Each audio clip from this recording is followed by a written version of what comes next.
জাহাজটার অবস্থা এখন খুব খারাপ। এরা আমাদের থেকে 1 কিলোমিটার ওদিকে সামনে ছিল, জোয়ারের প্রেশারে বাতাসের প্রেশারে এদেরকে নিয়ে আসছে। এদের সেই দোনোটা ফ্যাস খাইছে এবং অনেকক্ষণ পর্যন্ত ইঞ্জিন স্টার্ট হয় নাই।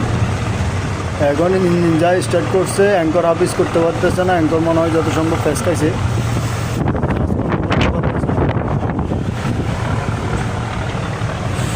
আল্লাহ সবাইকে রক্ষা করুক।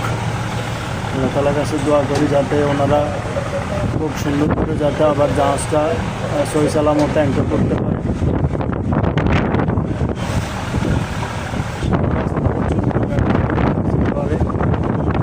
এবং বাতাসের গতিবেগ অনেক বেশি।